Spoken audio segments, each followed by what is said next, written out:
buat aja tiang itu satu, tapi tunggu kalau udah tua bercabang dia. Tengok kemana mata memandang kipas angin. Kipas angin yang model berzikir pula tuh. Ada berzikir pula tidak? Tulislah kalau nggak bisa ngomong. Mana spidol? Rental. Ketika mahar tinggi, maka zina merajalela. Itu sudah hukum alam. Mari kita berhijrah. Dalam kurung, mari kita berubah. Badan Dakwah Islam RU 3. Apa artinya? Mana saya tahu. Pertamina ini adalah perusahaan BUMN bagian minyak, mengurus minyak. Makanya kalau ada anak-anak lajang nanya ke saya, Ustadz Somad, saya mau menikah Pak Ustadz, perempuan yang bagaimana yang cocok jadi pasangan hidup saya? Kau cari perempuan yang siap hidup dari nol. Itu hanya ada di Pertamina. Mana ada perempuan lain siap susah? Perempuan lain cobalah tanya, maukah engkau hidup mengawaliku dari nol? Sorry ya bang, tapi di Pertamina mereka yang ngomong ke kita dari nol ya bang. Hebatnya. Kalian pandang laki-laki itu karena hartanya, harta akan binasa. Kalian pandang karena kuasanya, kuasa tak sampai 5 tahun kalau ditangkap KPK. Kalian pandang karena bangsanya. Ada orang-orang yang bangsawan, bangsa yang hidup di awan. Ketika hujan lebat, awan pun hilang. Tapi kau pandanglah dia karena agamanya. Walaupun dia susah, walaupun dia tak ada apa-apa, tapi karena dia bersungguh sujud di atas yang maha kuasa, maka Allah akan berikan dia kaya. Iyakunu fuqara. Kalau dia miskin susah, yughnihimullah. Allah mengayakan mereka.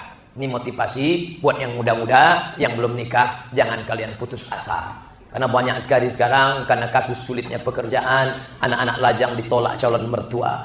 Kamu mau minang anak saya, kamu bawa apa? Aku membawa cita-cita. Makan kau lah cita-cita. Janganlah begitu. Idza ja'akum man tardawna dinahu. Kalau datang anak lajang meminang anak gadismu, meminang adikmu, meminang kakakmu, meminang keponakanmu, kau senang agamanya, kau suka akhlaknya, nikahkan dia. Tolong dia, maharnya jangan kau buat terlalu tinggi. Nanti anak-anak muda datang bawa baleho, turunkan mahar, turunkan mahar, turunkan harga mahar. Ketika mahar tinggi, maka zina merajalela. Itu sudah hukum alam. Simbiosis mutualisme. Di situ ada kebutuhan, di situ harga pasar meningkat. Maka jangan sampai terlalu tinggi ini. Ini nampaknya Ustaz ada pesanan dari anak-anak muda yang lambat nikah. Enggak, itu murni ketulusan dari saya. Karena saya juga pernah ditolak orang waktu dulu. Dan saya yakinkan malam ini yang menolak itu pasti kecewa keras. Harus tahu dia pembalasan Ustaz Somad. Bapak Ibu yang dimuliakan Allah Subhanahu wa taala, yang dulu kau sepelekan karena dia rendah hina, tapi ternyata Allah mau angkat derajatnya, maka kalau kau kaya, kau tolong dia. Yang penting kau jadi menantuku yang soleh, kau jaga anak gadisku ini dunia akhirat, jangan kau berkhianat. Untuk makan ku tanggung dulu agak sebulan. Tapi habis itu kau kerja ya calon menantuku. Iya Pak, insyaallah di sanalah wallahu fi aunil abdi ma kana al abdu fi auni akhi. Allah akan menolong seorang hamba selama hamba itu mau menolong saudaranya. Apalagi yang kita tolong ini adalah anak muda yang sarjana, punya kemampuan, hanya saja keberuntungan belum di tangannya, tapi Allah akan bukakan pintu rezeki kepada dia lewat pertolongan kita. Kapan dimulai? Anak-anak muda besok pagi langsung pinang. Sebelum pikiran Bapak itu berubah. Bapak Ibu yang dimuliakan Allah, ibu-ibu calon mertua juga, mari kita berubah, mari kita berhijrah. Coba tengok tanda seru 3 kali. Itu maknanya apa? Dia mengatakan, mari kita berubah. Ini ibu-ibu materinya luar biasa. Asal datang anak lajang mau minang langsung buka gorden. Inilah yang nampakku dalam tahajudku tadi malam. Dia pakai Pajero Sport kan? Inilah dia, ya. Jangan buru-buru, Mang. Nggak boleh terburu-buru. Sekarang kalau nggak buru-buru nggak dapat, Bang. Abang dulu mendapatkan aku karena buru-buru kan? Maka ini harus kita terima. Kita tanya dulu, dia dari mana, orang mana, suku apa. Gak usah kelamaan, gak pakai cepat, langsung cepat, gak pakai lama, harus cepat. Akhirnya si bapak ini pun takut. Yalah kalau udah begitu kata mama, saya tak bisa memisahkan dari dirimu mah, walaupun kau sudah lisut, gitu dia. Wah, akhirnya mereka terimalah, dinikahkan juga. Setelah seminggu si anak pun balik berurai air mata, menangis tak berhenti. Si mamah bolak-balik merayu untuk berterus terang. Kenapa kau menangis nak? Kenapa? Makin kuat. Tulislah kalau nggak bisa ngomong. Mana spidolnya? Rental.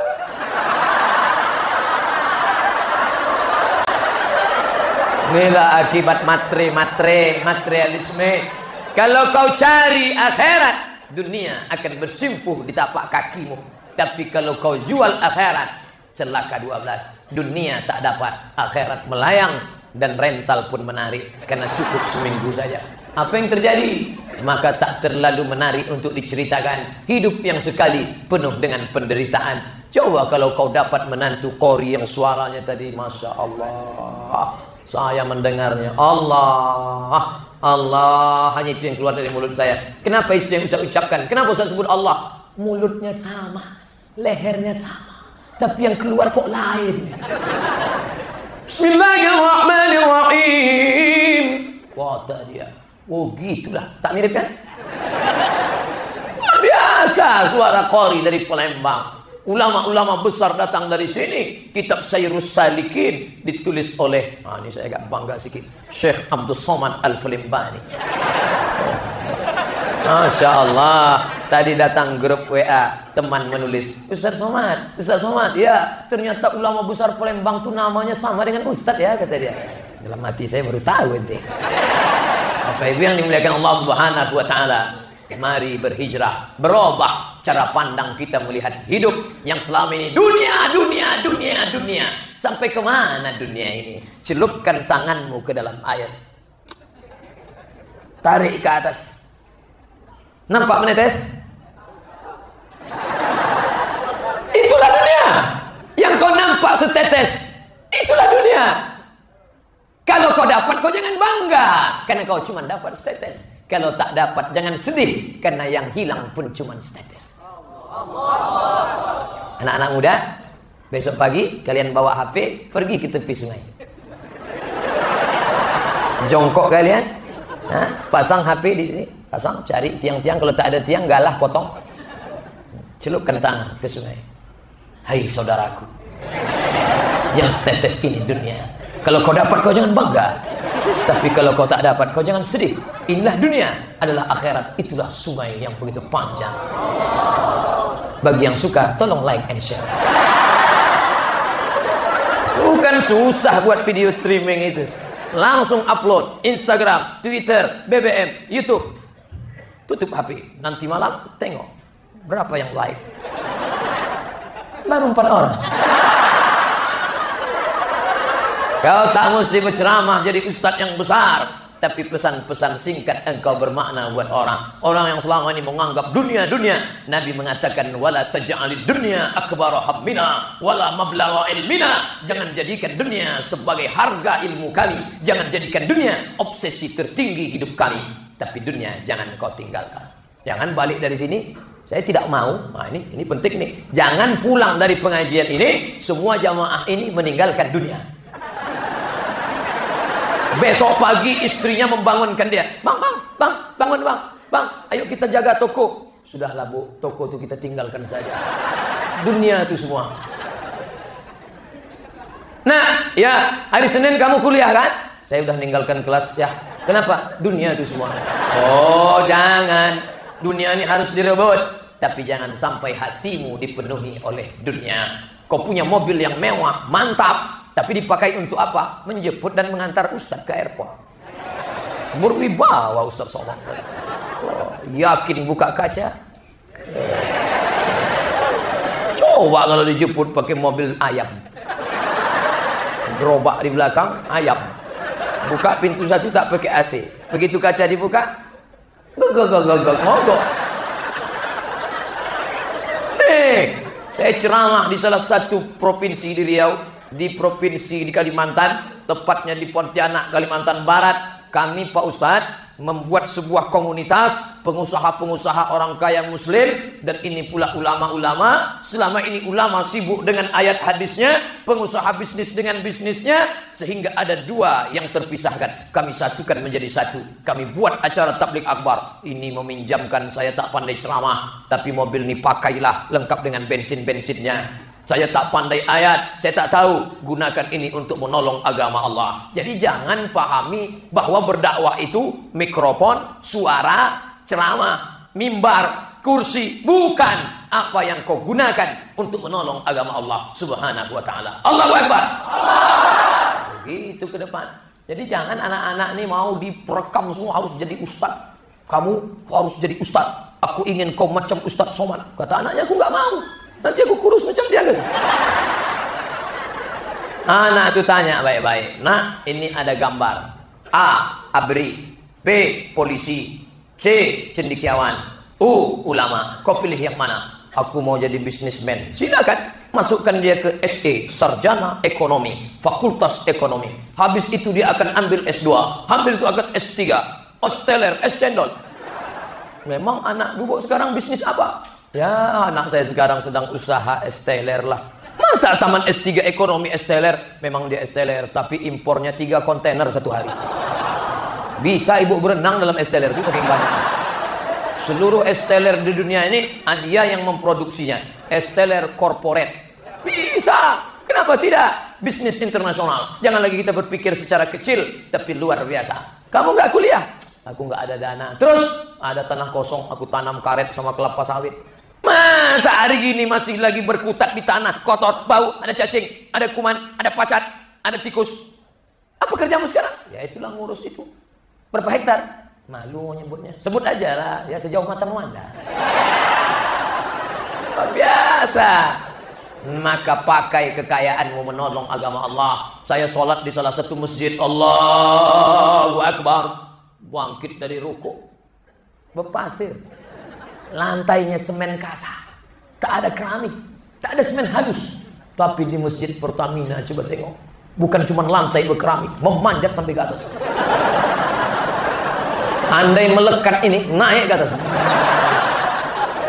Tinggal banyaknya duit Pertamina untuk membuat. Maka kau pakai agama Allah dengan menolongnya dengan apa yang kau punya, apa yang kau bisa tolong. Tolong, aku bisa menolong kasih AC, kasih AC, kasih. Aku mau kasih kipas angin. Tengok, kemana mata memandang kipas angin. Kipas angin yang model berzikir pula tuh. Ada berzikir pun tidak?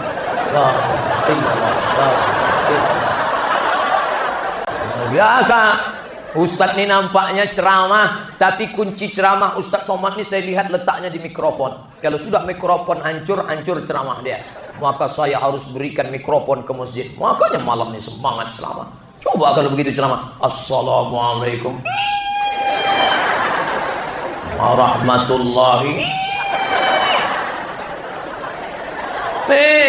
Semangat kita semua ceramah. Pengajian. Tolong agama Allah dengan apa yang kau bisa. Tiang masjid ini perlu ditiru untuk masjid-masjid lain. Jangan tiang terlalu banyak, buat aja tiang itu satu, tapi tunggu kalau udah tua bercabang dia. Jangan ada ke bawah. Ini ada orang bangun masjid tiang. Ini berapa sop tidak putus? 1 sop, 2 sop, 3 sop, 4 sop, 5 sop, 6 sop, tak putus 6 sop. Kalau tiang terlalu banyak, sop putus. Yang kedua, kalau ceramah di masjid terlalu banyak tiang, tak sampai kaji itu ke telinga jamaah, tersangkut di tiang-tiang itu. Ini kan tidak. Leluasa kita ceramah, cantik masjidnya, bagus, adab, ayab, nyaman, tentram. Tak ada yang kurang lagi. Rekaman. Penceramah pengajian di masjid, rekam. Setelah direkam, upload. Syiar kita. Berapa kamera? Ya, yang kecil tak terhitung, yang besar-besar aja 1, 2, 3, 4, 5, 6, 7. Tak hidup tak tidak, Allah SWT. Yang jelas banyak. Bagi adik-adik tunjukkan itu semua, foto semua. Kirimkan ke kawan-kawan. Kalau kalian mau buat tabligh akbar pengajian, rekam, simpan di file-file masjid. Buatkan satu folder pengajian tahun 2017, 2018, tertib administrasi. Mulailah kita hijrah dari administrasi amburadul, kacau balau, lintang pukang, tunggang langgang, kepada administrasi yang tertib, sehingga pindah organisasi baru, pindah ke pengurusan baru.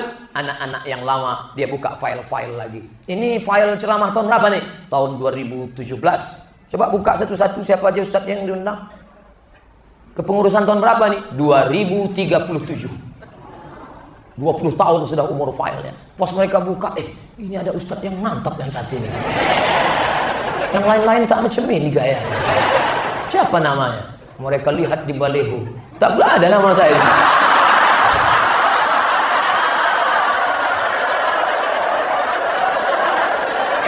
Oh, ini Ustadz Somad ini. Coba ulang balik ceramah dia. Di menit keberapa tadi ada dia sebut namanya. Kata dia nama dia sama dengan nama ulama besar Palembang, Syekh Abdul Somad Al-Falembani. Coba kita cari di buku kuning. Abdul Somad tukang las, bukan. Abdul Somad ternak itik, bukan. Abdul Somad bukan. Abdul Somad LCM. Ini dia. Ayo, berapa nomornya kita telepon. Anak-anak pengurus masjid Palembang 2037 mau mengundang. Assalamualaikum. Waalaikumsalam. Betul ini Ustadz Somad? Tak salah lagi saudara. Kami mau undang Ustadz ke Palembang. Ya, saya tahu, wong kita galuh. Saya akan datang. Saya pernah ke sana 2017. Sudah 20 tahun kalian masih ingat dengan saya ya. Waktu itu Ustadz, pas Ustadz ceramah, kami lari-lari ke sana kemari anak-anak.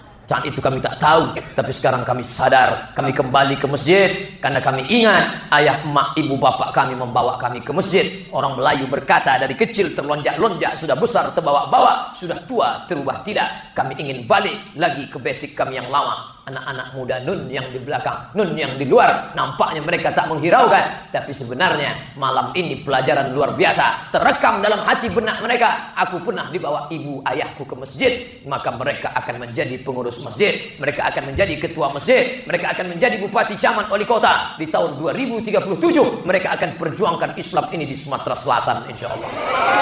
Barulah kita bangga. Ngomong-ngomong, jangan tersinggung ya Ustadz ya. Ya, memang betul kan ini Ustadz Somad? Iya. Masih hidup Ustadz? Masih lah.